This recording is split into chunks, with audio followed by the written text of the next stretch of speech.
Et notre amour était beau comme l'espérance, long comme l'avenir, pur comme l'innocence.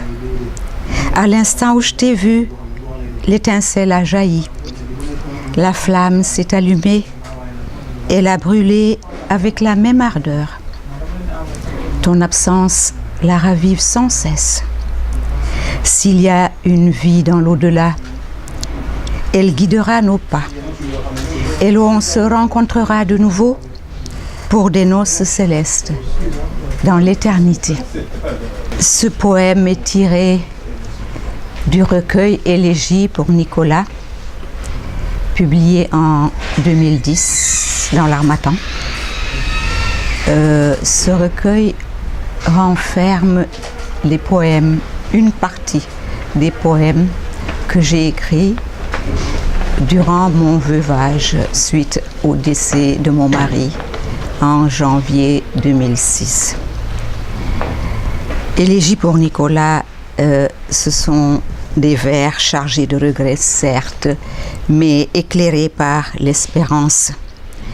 Ce recueil délivre un message, celui d'une présence qui survit après la mort. Le poème que je viens de lire a été écrit un 14 février, le 14 février qui a suivi sa disparition. Et vous savez que le 14 février, c'est la fête des amoureux.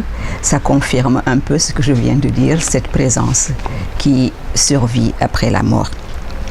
Et vous savez, quand on a partagé plein de souvenirs sur plus de 30 années de vie commune, c'est vraiment difficile à effacer. Et chaque année reproduit les circonstances que vous avez vécues.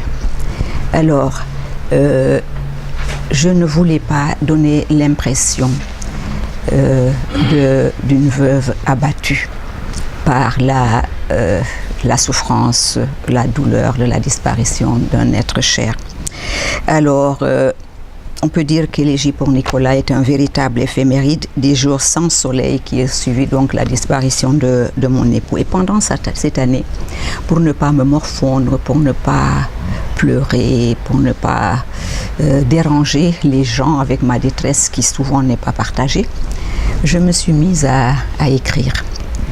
Et tout ce que j'ai écrit, c'était pas destiné à la publication. Mais quand j'ai fait lire quelques poèmes à mes enfants, et ils m'ont dit, mais maman, il ne faut pas les garder pour toi, il faut les partager, parce que ce que tu as ressenti, peut-être que d'autres aussi l'ont ressenti à ta place, dans les mêmes circonstances. Et ça fait un document, souvenir, un hommage qui sera porté à la connaissance de toute la famille et de toutes les personnes qui voudraient se le procurer. Et donc, c'est comme ça que, c'est dans ces circonstances-là que Élégie pour Nicolas a vu le jour. Et je n'ai pas publié d'ailleurs tous les poèmes, certains étaient assez intimes et j'ai préféré les garder pour moi. Je dois reconnaître que dans ce parcours et dans ce passage difficile, je n'ai pas été seule. Ma foi m'a aidée. Et chaque fois que la croix était un peu lourde, je demandais à mon Dieu de m'aider à la porter. Et il m'a aidé à la porter. Et c'est comme ça que j'ai cheminé avec lui jusqu'à ce que je puisse sortir de ce tunnel obscur et voir la lumière.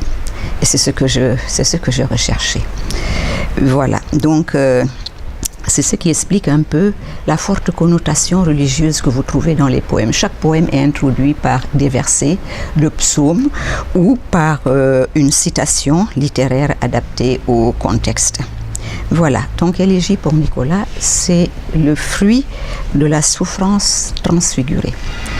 Les chrétiens diraient la croix glorieuse. Alors, mettre des mots sur une douleur constitue une très bonne thérapie que je conseille pour en avoir fait l'expérience.